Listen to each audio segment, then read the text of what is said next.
예, 오랜만에 우리 할렐루야 찬양대가 나와서 찬양하니까 너무 좋지요? 예, 아주 감동적으로 아주 더 아름다운 찬양으로 하나님께 영광 돌렸습니다. 우리 교회의 모든 성가대가 다 서기를 원합니다. 너무 좋았습니다.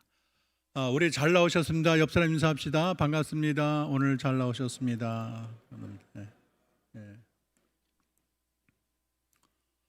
방송으로 예배하시는 분에게도 하나님의 은혜가 함께했기를 원합니다. 그리고 이제 다들 나와서 교회에서 예배를 드리도록 합시다. 그래서 아직도 집에 계시는 분들 이제는 집에서 좀 일어나서 교회에 와서 예배하는 것을 원칙으로 해서 다 나오기를 소망합니다. 흔히 우리 중세를 암흑기로 표현을 합니다. 중세는 암흑기 그러면은 기독교가 많이 핍박을 받았나? 그렇진 않아요. 중세는 기독교를 핍박하던 시대가 아닙니다. 오히려 기독교를 장려를 했어요. 그리고 한 걸음 더 나아가 종교가 정치 위에 있는데 그 대표적인 예가 카노사의 굴욕이라고 여러 번 세계사 시간에 다 배웠을 것입니다. 성직자 임명권을 놓고 하엔리 4세 황제랑 교황 그레고리오 7세가 아주 크게 충돌을 했어요. 그래서 그레고리 7세가 하인리 4세를 파문을 했습니다. 하인리 4세는 자비를 구하는 구혜자의 모습으로 그레고리 7세가 머무는 카노사를 향합니다. 하인리 황제는 수도가사가 입는 거친 옷을 입고 맨발로 교황이 머무는 카노사 성 앞에 가서 용서를 구합니다. 교황은 하인리를 성 안에 들어오지 못하게 하고 3일 만에 황제를 성 안에 들입니다. 이때 유명한 말이 교황은 태양이고 왕은 달이다. 여러분 다 세계사 시간에 들었을 것입니다. 교황권과 교황주의에서 아주 절대적인 그 상징성을 표현하고 있는 것입니다. 그런데 아이러니컬하게도 최고의 자유와 풍족함과 화어로움을 누리던 기독교는 더 번성해야 되는데 오히려 영적으로 굉장히 암흑기를 거닐게 됩니다. 무엇보다도 교회를 허무는 가장 큰 적은 무슨 핍박이 아니고 교회에 세속하였습니다. 성인 공경과 성지 숭배, 죽은 이를 위한 기도, 연옥 교리 등 그런 것들이 대중적으로 인기가 있었고 백성들의 신앙은 미신적이고 주술적인 방향으로 흘렀습니다. 무엇보다도 성직자들의 타락이 도덕적 타락이 심각했는데 도덕 수준이 아주 바닥이었고 교육도 굉장히 수준이 낮았습니다. 그리고 세속 정권의 헛된 야망과 욕망과 즐거움에 다 빠졌어요. 레오 10세는 사냥과 성직 임명권을 즐기고 타락과 낭비에 빠졌습니다. 1447년에서 1517년 교황 중 절반이 사생아를 두었어요. 그리고 15세기 말 콘스탄츠 교교의 경우는 1,500명의 매년 사생아가 출산되었습니다. 독일의 여러 도시에는 여성의 집이라는 활락가가 있었고 여성의 주 고객은 성직자와 고위 관리였다고 합니다. 교회가 이렇게 윤리적으로 많이 부패를 했는데 이런 상황에서 반성직주의 사상이 굉장히 심화되었습니다. 1497년 요한의 리턴버거라는 분은 교회의 모습이 더 이상 이제는 구원선이 아니다. 교회는 이제는 난파선이 될 것이다. 그렇게 예고를 한 바가 있습니다. 특별히 이 종교개혁의 직전의 교황이 알렉산더 6세인데 교황 중에 가장 심각하게 타락을 했어요. 정치적 야망을 위해서 수단을 가리지 않고 성적으로도 굉장히 유명을 해서 바티칸의 네로 황제, 호색과 탐욕, 각종 곤모술수, 야망의 아이콘으로 여겨졌습니다. 팜플렛에 하면 그는 악의 수렁이요 모든 정의와 인간과 하나님의 파괴자였다. 또 문란한 사생활로 종교 개혁자들이 로마 카톨릭을 저주하게 된 그 전형적인 그 원인이 되는 교황이었습니다. 그런데 이 암흑의 심연을 더 깊이 하는 사건이 있었는데 여러분 잘 알듯이 면죄부 판매가 종교 개혁을 시작에 만들었습니다. 교황 레오 10세는 세상에서 가장 아름다운 대성단을 짓겠다 그래서 베드로 성전을 짓기 위해서 1506년에 면죄부를 대량 세일에 나섰습니다. 여러분 그중에 가장 유명한 분이 테첼이라는 수도사인데 하늘문이 열리노라는 제목으로 설교하면서 면죄부를 산 돈이 금고에 딸랑 떨어지는 그 소리와 함께 여러분의 부모와 친지의 영혼이 연옥에서 솟아오른다, 그렇게 증거를 했습니다. 지금 생각하면 한창 교회가 많이 부패했다는 것을 알 수가 있죠. 그런데 이 시대에 많은 종교개혁의 선구자들이 나타났습니다. 특별히 위클리프는 옥스퍼드 대학의 교수인데 로마의 교양청을 성경의 가르침보다 위에 두는 것에 대해서 굉장히 반대했습니다. 얘네들은 교황을 성경 위에다 두고 성경을 주물럭거렸거든요. 그리고 교황이 각 나라 왕을 지시할 권리가 없다. 특별히 이 교황은 적그리스도다, 그렇게 이름을 붙였습니다. 그리고 신앙과 구원에 관한 최고의 권위는 성서다, 그렇게 주장을 했어요. 이분이 이 교황을 적그리스도라고 부른 첫 번째 인물이었습니다. 카톨릭 교황청은 그가 구라틴 역본을 영어로 번역했다는 이유로 그 당시의 성경은 자신의 교리에 짜 맞춰준 부분이 굉장히 많았거든요. 그러니까 이 원래 성경을 찾아서 그것이 이제 구라틴 역본인데 그거를 영어로 번역했다고 해서 위클리프의 무덤을 열어서 유고를 화형시키는 잔인 무도함을 보였던 것입니다. 또 하나 종교개혁의 샛별이 보헤미아, 지금 체코의 프라하 대학의 학장과 총장을 지닌 얀 후스입니다. 후스도 교황을 정면으로 비판했습니다. 심지어 면죄부를 파는 교황은 가룟 유다 같다, 그렇게 얘기를 했어요. 그 당시에 라틴어는 이제 귀족들의 전유물이었고 서민들은 라틴어를 몰랐어요. 근데 성당에 가면 미사와 강론을 라틴어로 했어요. 그러니까 하나 무슨 얘기인지 모르고 그냥 예배 참석하고 가는 거예요. 그리고 사람들이 알아듣는 말로 하게 되면 안 된다는 거예요. 오히려 모르는 말로 해야 될 이 복음이 제대로 지켜진다는 거예요. 여기에 대해서 후스는 반기를 들고 체코어로, 자기 나라 말로 아주 담대히 설교를 했습니다. 그러니까 사람들이 얼마나 좋아했겠습니까? 성경을 유일한 권위로 인정을 하고 그 다음에 교황과 고위 성직자들의 성직 매매 같은 세속화를 굉장히 강력하게 규탄을 했습니다. 그랬더니 교황이 후스를 파문을 하고 후스의 모든 저술은 다 불태워버리고, 그리고 1415년 7월 16일 후스는 화형장에 끌려가서 화형을 당하게 됩니다. 이 후스라는 이름이 원래는 HUS인데 S를 덧붙이게 되면 거위라는 뜻이 돼요. 그래서 후스는 화형대에 불을 붙을 때 이렇게 말을 했습니다. 너희는 지금 거위 한 마리를 불태워 죽인다. 그러나 100년 후에 지나지 않아 구울 수도 삶을 수 없는 백조가 나타날 것이다, 그렇게 말을 했어요. 그래서 자신이 심은 개혁의 이런 불씨가 100년 안에 거대한 불길로 솟아오른다는 것을 예언했습니다. 그런데 100년 후에 백조가 나타났는데 그것은 독일의 종교개혁자 마르틴 루터인 것입니다. 루스가 화형당한 게 1415년인데 100년이 지난 1517년에 종교개혁은 시작되었습니다. 루터는 에르푸르트에서 법학을 공부하다가 여름 학교를 방학을 마치고 학교가 있는 에르푸르트로 돌아가다가 갑자기 벼락을 동반한 폭풍에 맞아서 비를 피하려고 나무 밑에 갔다가 낙뢰가 떨어져서 옆에 있던 친구가 죽었어요. 그래서 자기도 죽을 뻔했어요. 그게 굉장히 충격이었어요. 그래서 기도하기를 성 안나여 저를 도와주소서, 저는 수도사가 되겠습니다, 그렇게 서약을 했습니다. 그래서 그해 7월 17일에 아버지의 반대를 무릅쓰고 아우구스티누스 수도회에 들어가게 되었습니다. 루터는 하나님을 공포와 두려움의 대상으로 생각을 했고 그의 유일한 관심사는 어떻게 진노하는 하나님으로부터 구원을 받을 수 있을까가 주된 관심사였습니다.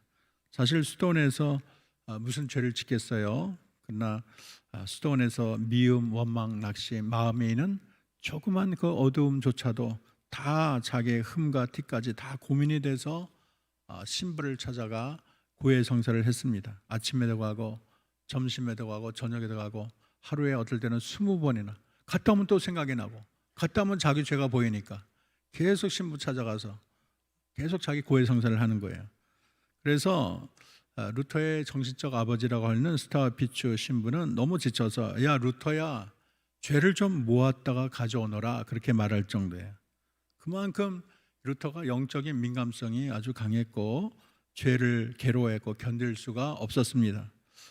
자기가 하나님의 의에 도달하려고 몸부림쳤는데 그래서 수도서가 할 수 있는 모든 걸 다 했어요. 선행도 하고 고행도 하고 밤을 지새우기도 하고 어떨 때는 물 한 모금 먹지 않고 일주일을 보내기도 했습니다. 그런데도 나는 의인이 되었다는 확신이 전혀 안 드는 거예요.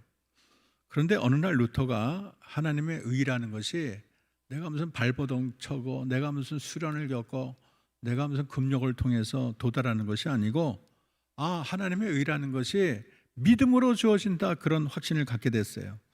그래서 하나님의 의는 죄인을 심판하는 그런 의가 아니고 우리를 용납하시고 사랑하시는 하나님의 의라는 것을 깨닫게 되었습니다.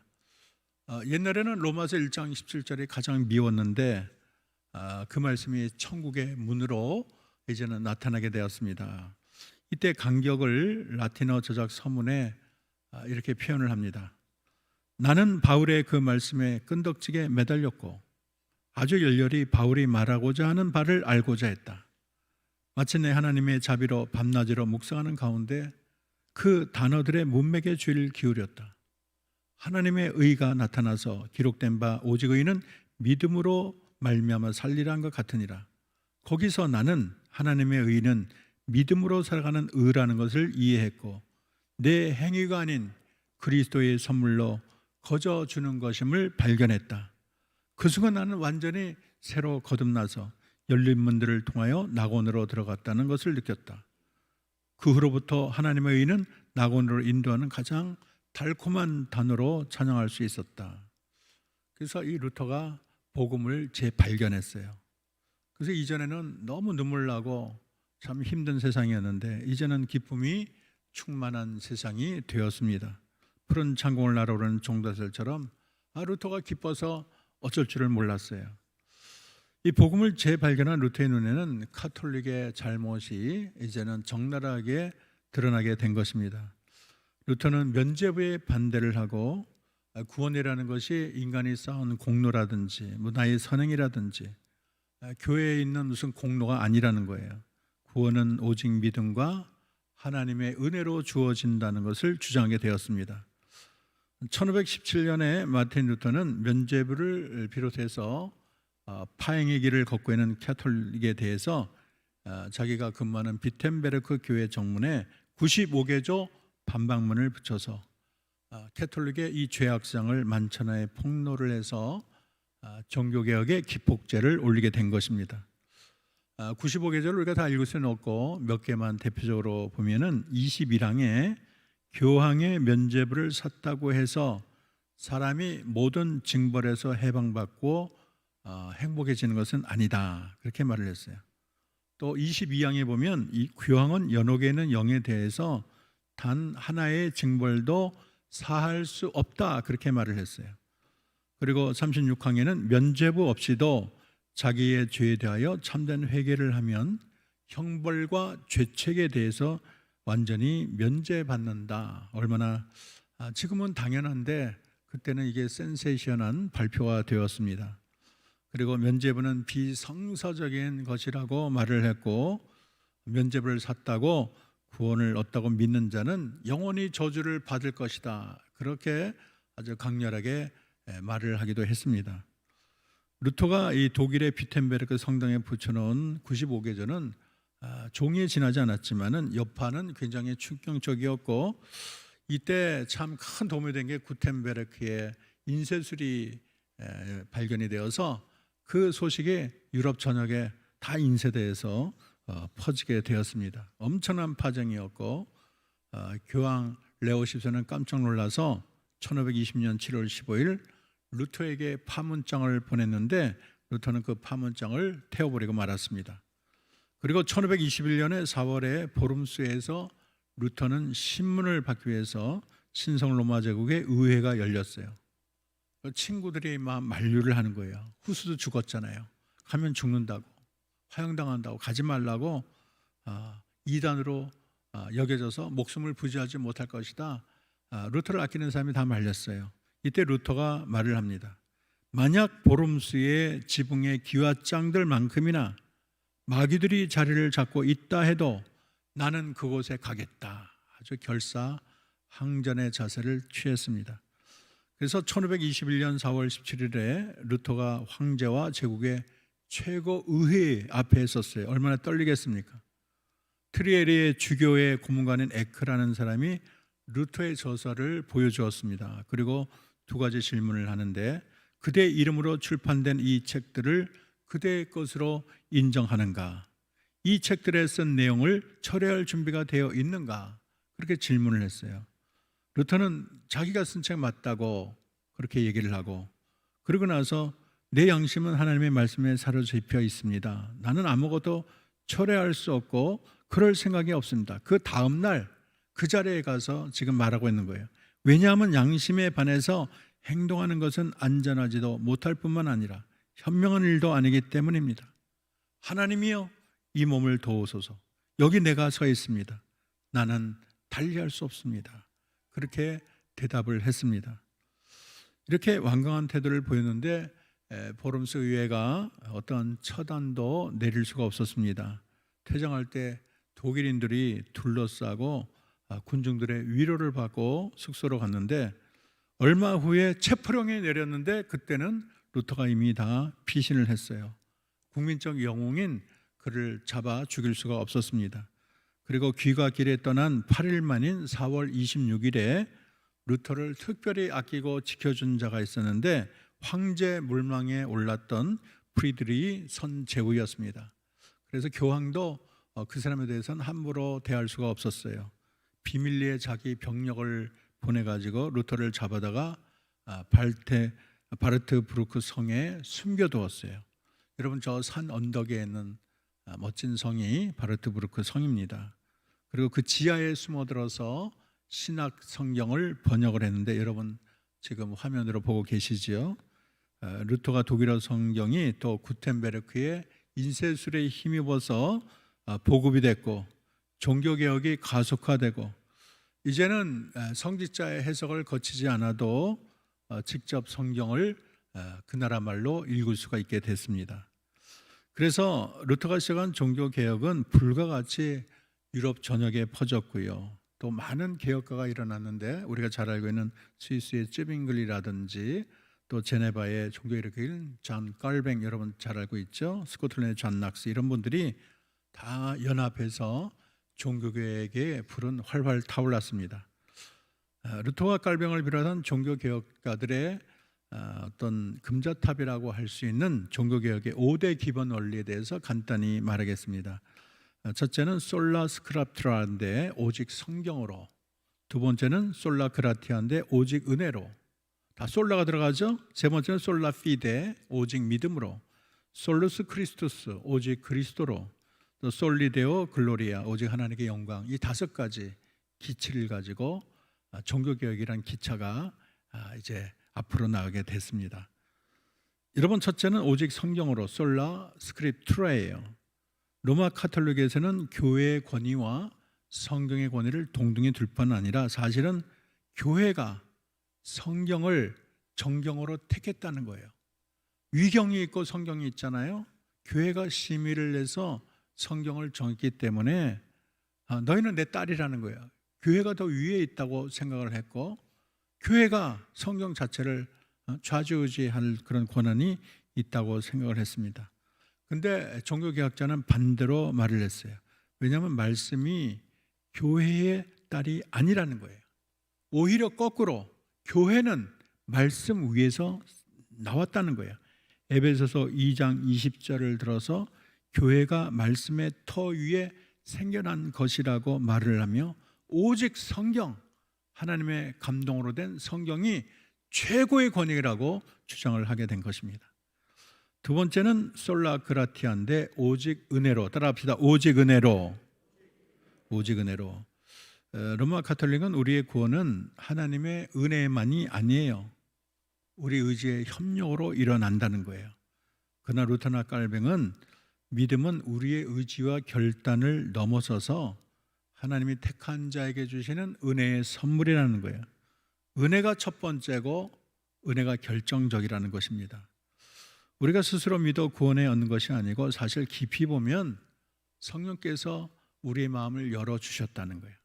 성령이 내 마음을 주장해 주셔서 내 마음이 믿게 된 것이고, 또 그렇게 보면 이 믿음은 하나님의 선물이라는 것을 보다 이렇게 심층적인 차원에서 알려주게 된 것입니다. 오직 성령께서 역사를 통해서 은혜만이 우리를 그리스도께로 이끌고 죄의 속박에서 해방시키고 죽음에서 영적인 생명으로 끌어올린다는 이론이 되는 것입니다. 세 번째는 솔라피데, 따라합시다. 오직 믿음으로. 카톨릭 교회의 교리는 구원을 받으려면 믿음만 갖고는 안 돼요. 선행을 해야 돼요. 그래서 믿음과 선행이 같이 갈 때 그 사람이 구원을 받는 것이고, 선행이 안 따르면 그 사람 구원이 없다고 보는 것이에요. 특별히 카톨릭에는 공로의 보화라는 개념이 있어요. 성인들을 보면은 자기를 구원하고는 남는 그런 공덕이 있다는 거예요. 그것을 다 모아서 교회 보화에다 비축을 했어요. 교회 창고에다가. 그래서 우리가 헌금을 하거나 면죄부를 사게 되면 그 잉여분의 공로를 힘입어서 연옥에 가서 지낼 기간을 탕감을 받는다는 거예요. 이것은 오직 의인은 믿음으로 말미암아 살리라, 그 이 교리와 정면으로 대치가 되는 것입니다. 사실 성경이 말하는 것은 자기 의를 가지고 구원을 받을 자는 하나도 없어요. 이 세상에 착해서 구원받을 자는 하나도 없어요. 다 죄인이라는 건데 어떻게 성인이 남는 공로가 있어서 자기도 구원받고 또 남는 공로를 다른 사람에게 준다는 말입니까? 또 성경은 각자의 행위에 따라서 심판을 받지, 뭐 부모님이 많은 선행을 해서 내가 구원을 받고 내 무슨 형제가 믿음을 잃기 때문에 그 믿음으로 구원받고, 그게 아니라는 거예요. 각자 하나님 앞에 심판탑에 서는데 어떻게 성인의 공로가 내게 온다는 말이 되겠습니까? 성경적으로 보면 인간의 의라는 것은 너무 보잘것이 없어요. 왜냐하면 이사야 64장 6절에 보면 이렇게 말을 합니다. 무릇 우리는 다 부정한 자 같아서 우리의 의는 뭐 같으며 다 더러운 옷 같다는. 우리 딴에 그게 하얘 보이지 하나님 앞에 갖다 놓으면 누런 누더기와 같다는 거예요.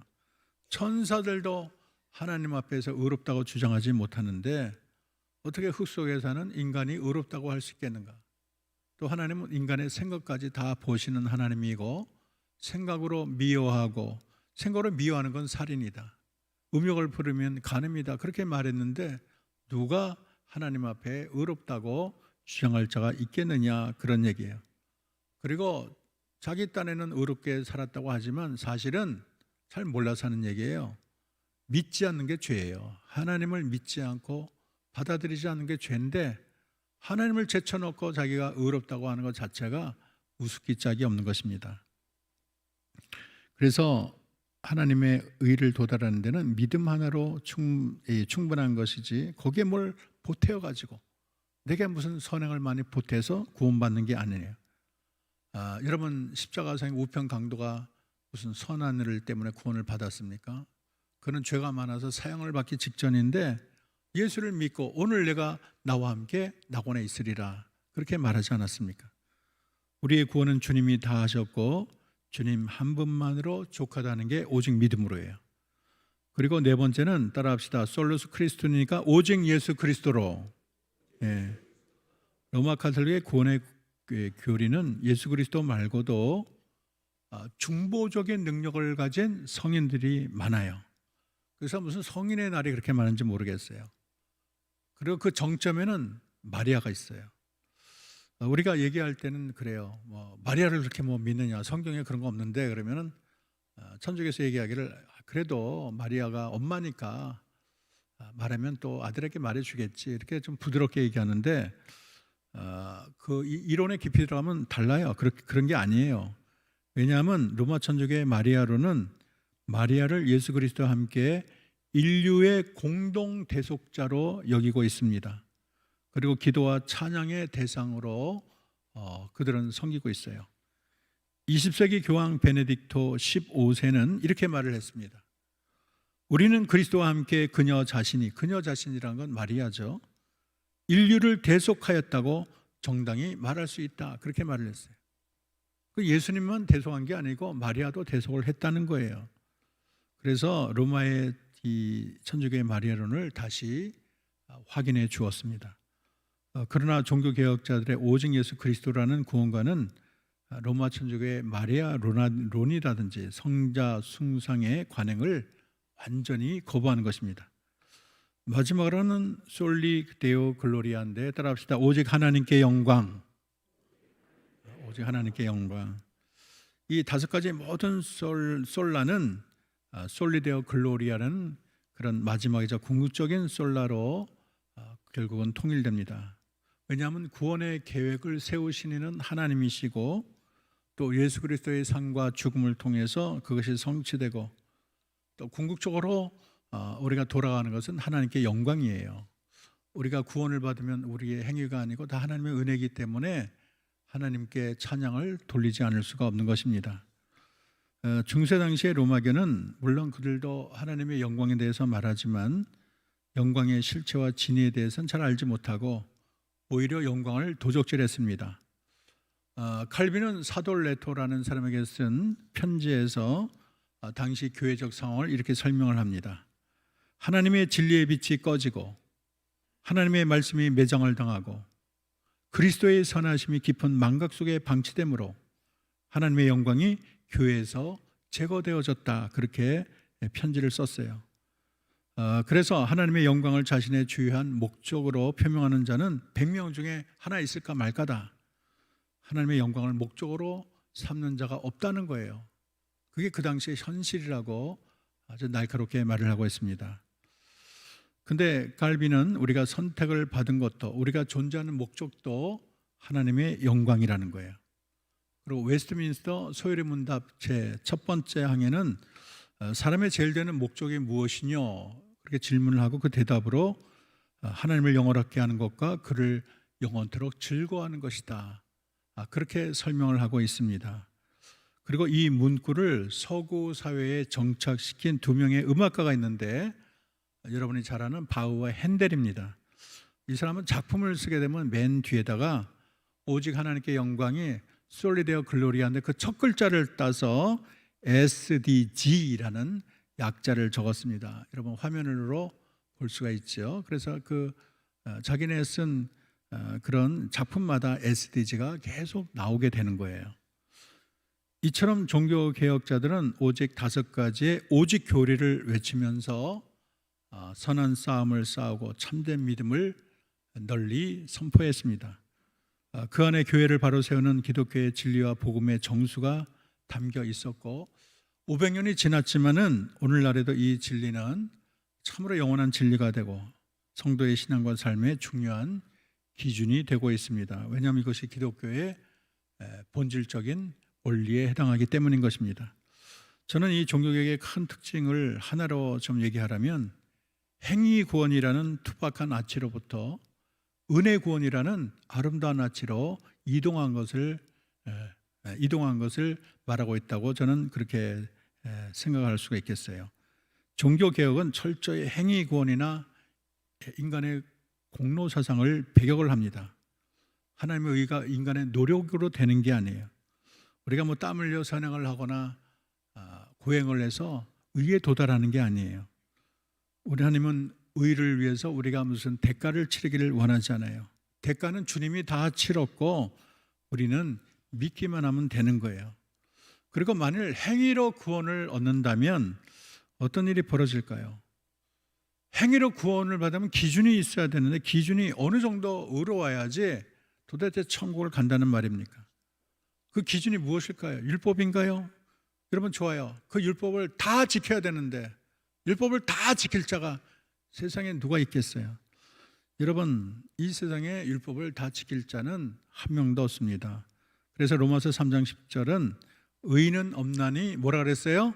하나도 없다고 말을 했어요. 우리가 인간이 지어놓은 규칙과 규례조차도 못 지키는데 어떻게 셀 수 없는 하나님의 율법을 다 지킬 수 있다고 말할 수 있겠습니까?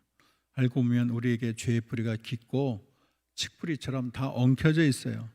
그래서 인간이 행위로 구원을 받는다면 아무도 나는 행위로 구원을 받았다고 말할 자가 없는 거예요. 그러면 우리 구원이 불확실해지고 우리 신앙의 근본이 흔들리게 되고 우리는 영원히 지옥의 공포 속에서 이 생애를 마감해야 되는 것입니다.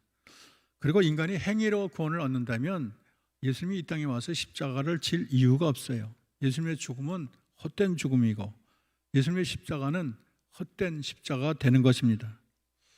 오래된 물은 썩기 마련이에요. 개혁은 종교개혁 시대만 있는 것이 아니고 주님 올 때까지 개혁은 계속되고 있는 것입니다. 그래서 우리가 개혁의 원리, 오직 성경, 오직 은혜, 오직 믿음, 오직 그리스도, 오직 하나님께 영광, 이 오직이라는 순수를 우리가 유지해야 되겠습니다. 요즘에 둘러보면은 믿음 갖고는 안 돼, 선행을 해야 돼, 뭐 여러 가지 섞어가지고 우리가 칵테일처럼 신앙을 갖기를 원하는 사람이 있어요. 믿음에다가 행위의 누룩을 넣는 사람이 많이 있는데 그런 종파 이단들이 늘어나고 있습니다. 그래서 우리의 견고한 구원을 흔들고 있는 게 오늘의 현실이에요. 그런데 사도 바울은 이렇게 말을 했습니다. 갈라디아서 1장 8절 우리 다 같이 큰 목소리로 읽겠습니다. 시작. 다른 복음은 없나니 우리나 곧 하늘로부터 온 천사라도 우리가 너희에게 전한 복음 외에 다른 복음을 전하면 뭐할지니라 저주를 받을지어다. 사도 바울이 이상한 얘기한 거 아니에요. 그 당시 사람은 율법을 지켜야 구원받고 또 할례를 받아야 구원을 받는다. 이게 하여간 태어날 때부터 인같이 뼈에 다 새겨져 있어요. 그런데 그게 아니다. 할례를 통해 구원받는 게 아니고 오직 그리스도 예수 믿음 하나로 구원받는다. 다른 복음을 전하면 믿음 갖고는 안 돼. 할례도 받아야 돼. 당연히 그럴듯한데 그 다른 복음을 전하는 건 천사라도 저주를 받을지어다. 그렇게 말을 했어요. 우리는 오직 믿음이라는 게 얼마나 중요한지 모르겠습니다. 주님이 오실 때까지 지켜야 될 진리예요. 할 수 없는 죄인이 오직 은혜, 오직 믿음, 오직 그리스도로 구원을 받는다는 것, 하나님이 연약한 인간에게 주신 최고의 선물인 줄로 믿습니다. 우리가 이 순수한 종교개혁의 정신으로 혼란한 신앙가를 정화시키고 하나님의 은혜 속에 깊이 들어가는 저와 여러분 되기를 주의 이름으로 축원합니다. 기도하겠습니다. 교회와 신앙의 순수를 원하시는 하나님, 개혁된 교회는 계속 개혁되어야 되는 줄로 믿습니다. 그 옛날 루터나 칼빈과 종교개혁자들이 그랬던 것처럼 우리도 순수한 말씀의 기초에서 말씀에 어그러진 오늘의 모든 현실로부터 벗어나 교회를 새롭게 개혁하고 인간의 교만과 자랑과 어리석음을 잠재우며 주님 한 분만을 높이는 자들이 다 되게 하옵소서. 예수님의 이름으로 기도합니다. 아멘.